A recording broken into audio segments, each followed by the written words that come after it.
All right, let's go ahead and talk about the Group 29 vocabularies. So, to abscond means to run away, often with like millions after you scam a lot of people.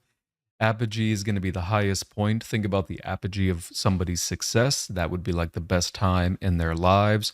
Aspersion is a slanderous remark. You often hear it with the phrase to cast aspersions. That basically means throw a bunch of slanderous remarks at somebody in order to defame them. Body means humorous, but not in the general sense, more in the indecent or unseemly sense. So think about sex jokes, for example. Chagrin means annoyance or irritation. So if you were to cause somebody chagrin, you did something to annoy them or even anger them. Collude means work together with somebody or some organization, often for a nefarious end. Maybe people trying to overthrow the government or like fix prices, like if Coca-Cola and Pepsi work together. Commiserate means to sympathize. So if somebody just recently experienced a loss and you were to commiserate with them, that means make them feel better, sympathize with them. Conflagration is a massive fire. A good example would be the conflagration that destroyed Rome in the ancient times, and I'm sure many cities have been destroyed by conflagrations. Contretemps basically means a minor disagreement or a minor argument. It could be between two people or maybe even two countries. Conviction, it has two kind of meanings. So in the uncountable sense, it means like your purpose or your ability to stand by your values. So if you do something with conviction, nobody's going to change your mind. The countable meaning is just a strongly held principle, your convictions. To croon means to sing in a low, smooth voice. Think about like Las Vegas, Sammy Davis Jr., or something like that.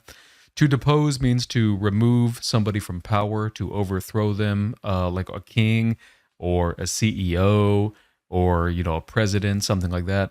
Détente means a pause, typically a pause in conflict. So imagine two countries are at war with each other. If they take a break for a year, they would call that détente. Dowdy refers to somebody's appearance. It means disheveled, unkempt, messy, or not fashionable. Echelon is just a level of something, so upper echelon, lower echelon. All right, let's go ahead and scroll down.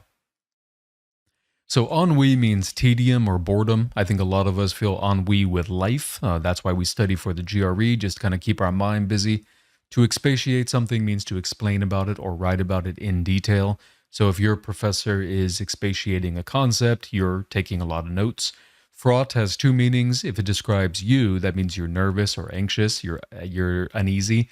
But if you're describing a situation as fraught, like fraught with peril, that means it's full of peril or full of danger. Fulcrum is a pivot point, the point on which something moves or pivots. So it's basically just a synonym of that. It basically means where everything happens, kind of like the pivotal point, right? Imbroglio is a very embarrassing situation or quandary or dilemma. Hopefully, you've never found yourself in an imbroglio. Jocund, if you're a jocund person, that means you're very cheerful. You're the person we want at the party. Languish means to kind of like wither on the vine, die on the vine, lose all your energy, weaken. Nadir means the bottom point. Maybe after languishing, you have hit your nadir. Nimble is flexible. It means the ability to adapt. So if it's a very nimble company, maybe they can switch product lines or industries quite quickly. Ominous means a sign that something's wrong, that danger is coming, or things are about to get bad. Yeah, so hopefully things don't look too ominous in your life. Outlandish means ridiculous, crazy, out there, exceptional. If someone's idea is outlandish, you're certainly not going to finance it with your life savings. Propitious means favorable or beneficial. Vocabulary is propitious for GRE success. That's kind of what we're doing here. Prurient means, so if body means humorous in a sexual way, prurient means like salacious, or like think about the tabloids or people's personal lives. So whenever you talk about that, that's like prurient matters. Sadistic means brutal, having no heart, no humanity, gruesome, just like the worst stuff you can think of, like a serial killer. And then finally, the zenith is going to be the top of something, a synonym of apogee.